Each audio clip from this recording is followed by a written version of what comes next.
white belts are harder to fight than blue belts. See what I'm saying? I remember I fought this one white belt in the competition, and she grabbed my foot and I tapped because I was so scared that she would have broke my leg. But if a blue belt grabbed my foot, I'm not tapping. I'll get out of it.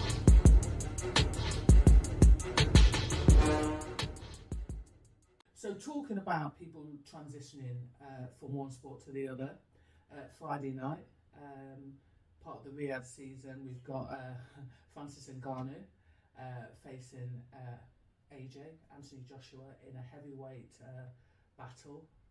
What are your thoughts on that? I think that's an amazing fight. Literally, a lot of people talk about like Ngannou going over to boxing and bringing boxing fans to MMA, but I think he's bringing a lot of MMA fans to boxing. Because not gonna lie, like I think Ngannou versus Fury was the first time I actually watched like a full boxing fight from start to finish, and that was a bell of a fight. I remember because I'm an MMA fan. I have like brothers and my dad. They're avid boxing fans. I remember we was in like the front room. We were watching the fight. My dad and brothers like, oh, he's an MMA fighter. He's never like this is Tyson Fury, the best heavyweight boxer of all time. Blah blah. I'm just like, no, you can't count out Ngannou. I mean, I swear, I was so nervous. For him. But when he knocked him down, like the third round, I was like, he won the fight. Even if he loses the fight in the end, he literally won the fight just because of that knockdown. I was so happy for him. And obviously he's fighting AJ now, which like, if you say that a year ago, everyone said that fight was not gonna happen. Even like Eddie Hearn was just like, yeah, this fight will never happen. But everyone's seen when Ngannou did the Fury, they're like, okay, he's actually got hands. To be fair, I understand that he actually did amateur boxing before he actually crossed over into mixed martial arts. Yeah. So that's the first thing. Yeah, he wanted to be a boxer. Like his original plan was to be a boxer when he was younger, but he couldn't find a boxing gym in France. He walked into MMA gym and made him do MMA. That's the reason why he went to MMA. Yeah, and then isn't he known as one of the biggest punchers, obviously, in the UFC? So he obviously shocked the boxing world with his performance against Tyson Fury, obviously in the recent heavyweight match. So there's a lot of people that think that he should have got the nod. Yeah, I personally thought he got the nod, but I don't care. Either way, I'm just like, he's a legend for what he did. Do you know what's quite funny at the minute? So I'm going to be honest. I think people thought it was a kind of joke thing before. Yeah. I think Fury thought it was a joke. Like, do you see the shape he was in and the shape that Fury was in, like, a few weeks ago when he was going to fight again? Like, the difference. I thought Fury just thought, oh, he's an MMA fighter. I'm the best heavyweight in the world. Like, you can't touch me. And that, after that knockdown, he's just, okay, I actually have to get my shit together and actually box smart, or otherwise I'm going to lose this fight. So I think he shocked Fury as well. Hey, listen, he shocked the boxing world. I think he shocked, obviously, the mixed martial arts world. Listen, I think what's really intriguing about this fight is, number one, so Fury's known as a really, really good quality boxer, right? The fact that he went in, and there is the argument that he didn't prepare, like you just said, that he didn't prepare, he didn't turn up, yada, yada, yada.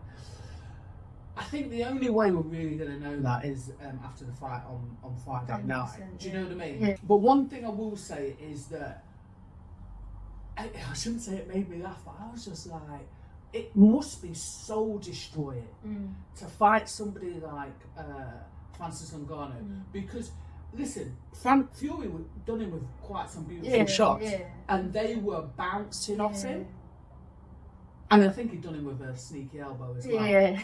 Do you see what made me laugh? He just went like, he just shook his head.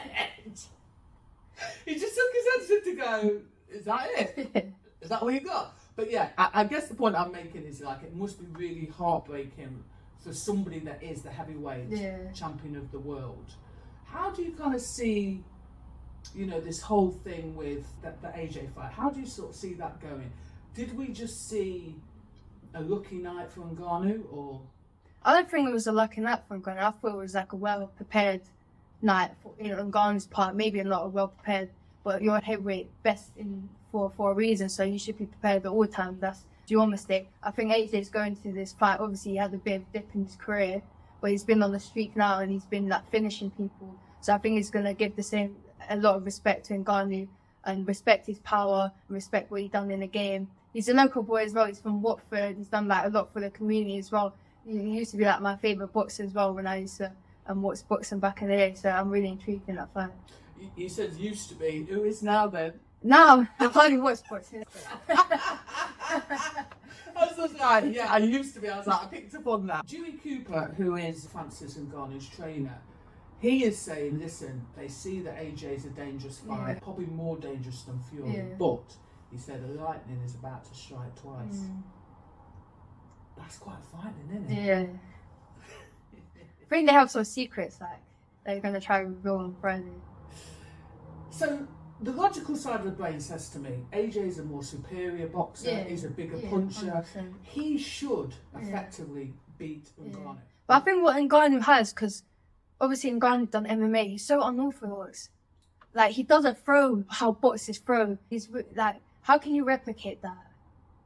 Like, he punches hard and he fights like a boxer that's done MMA. That's so hard, that's so different. Like, AJ's had that hundreds of fights, but he's never fought someone like AJ, like Ngannou until Friday. So here's the interesting thing, and I'm sure it's the same in your sport. What normally happens when you fight somebody, and I don't mean this as a disrespect to Ngannou, but somebody that's like a novice, right? Usually what happens is it's actually more difficult because they're unorthodox. So whereas he could be throwing like a 1-2 straight down the pipe, he might be throwing literally, it says so well. Like, especially I was doing like jiu-jitsu times. White belts are harder to fight than blue belts or purple. I remember I fought this one white belt in the competition, and she grabbed my foot and I tapped because I was so scared that she would have broke my leg. But if a blue belt grabbed my foot, I'm not tapping. I'll get out of it. But beginners, stay away from me, please. Because literally, they'll try to kick you and end up breaking your ribs. Like, yeah, no. Do you know what made me laugh about that? Is that he was a beginner. I was there. No, please. I don't want any of them. But it's scary because they don't play by the rule book. They have no rule, but they're not textbook fights. Like, you're meant to throw a 1-2, they're throwing a 2-1. 2-4. It gets your brain thinking. So, textbook fights are the easiest fights. You know what they're going to do. They know what he's going to do next. It's predictable. Ngannou is unpredictable. You don't know what he's going to do. He might even throw an elbow, but... He done some jumping thing. He done a Superman punch. Like, you cannot... The thing is, you're not allowed to... Your feet aren't allowed to leave the floor in boxing. But yeah, so the interesting thing is, right... Ooh. Joker, beginners. It's absolutely true. It's absolutely true. Going back to what you just said, first and foremost, he's unorthodox. But I think what he has over probably a lot of people, boxers, probably mixed martial artists, I don't really know those about your sport, but mentally, he is so ridiculously strong. Yeah. And when you have people of a certain level in sports, I think that, and you could probably attest to this, that's the thing that will pick the post. And I think, for me, that's where he has, I'm talking about Francis Ngannou, he has people questioning. Like, I'm talking about proper peak faces. I think, like, if you hear Ngannou's story, like his actual story, the way he is now, it should be like a Netflix documentary. It's a movie. Literally, what this guy has done from like his early career, where he used to like doing like the sand mines to crossing the border and getting deported and living in like a car park, and where he is now, like, nobody in the world has done that. Basically, no one in the world, and like 99.9% of people in the world can never do that.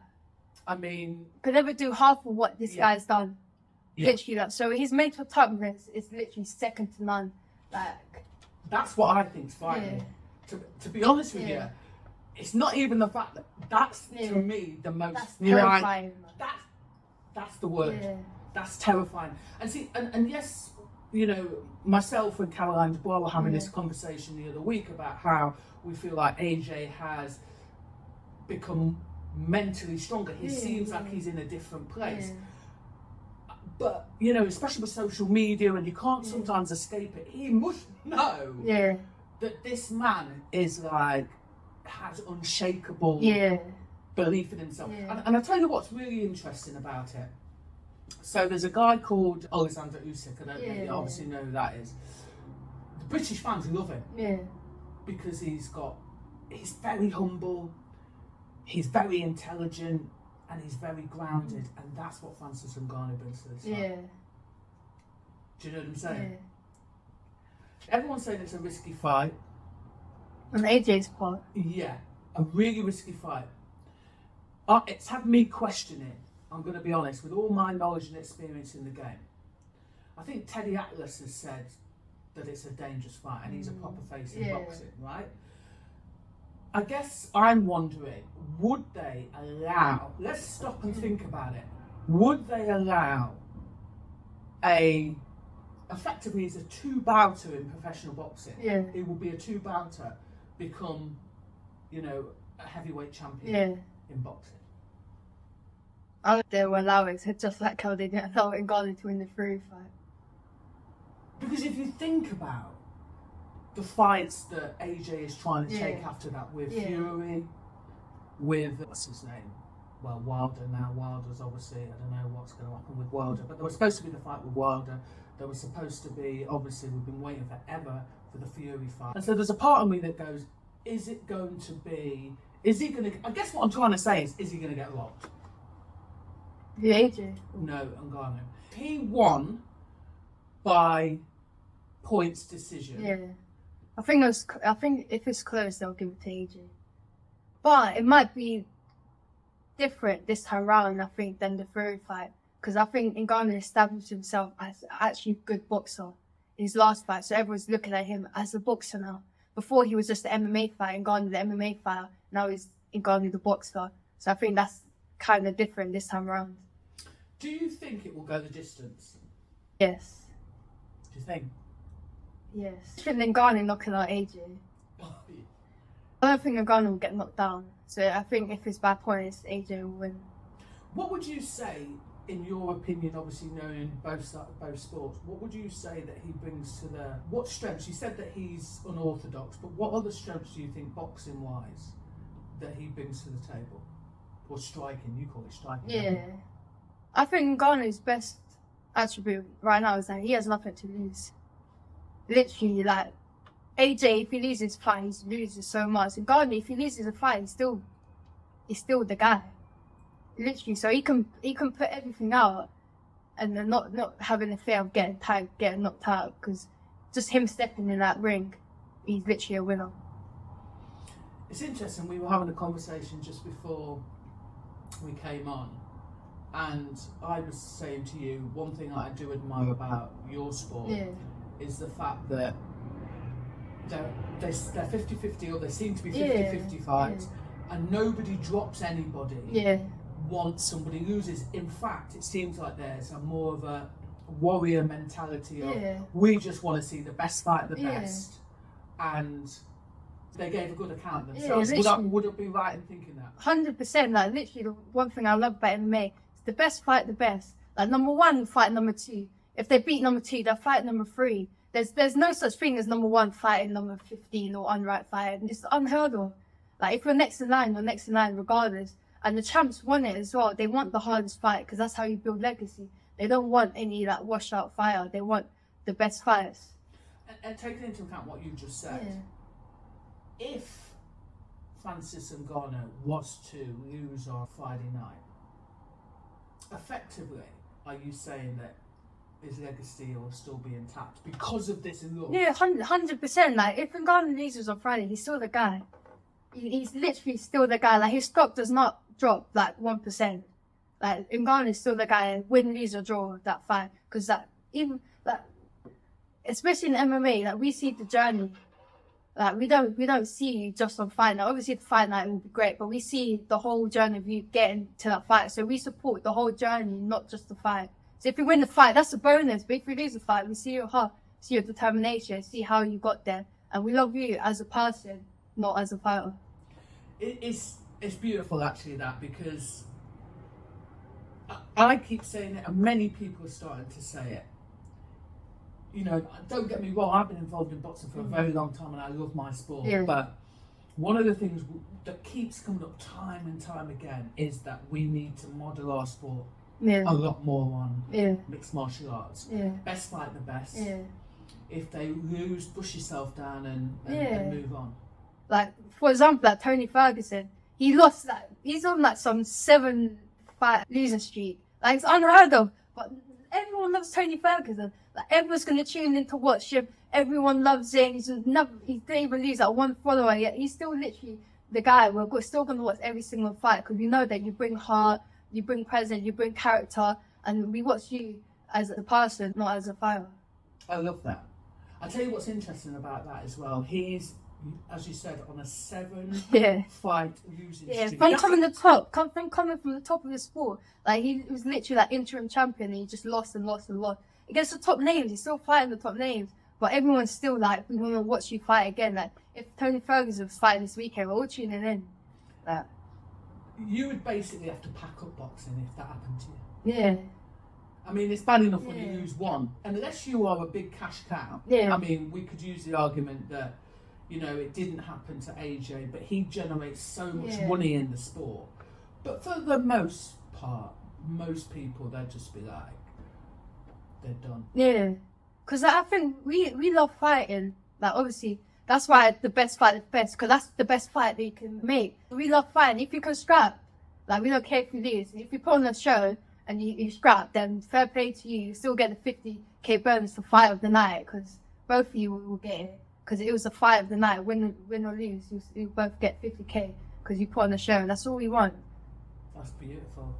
Do you know what? I can understand now, I'm going to be honest with you, why people are crossing over. Yeah. I really can.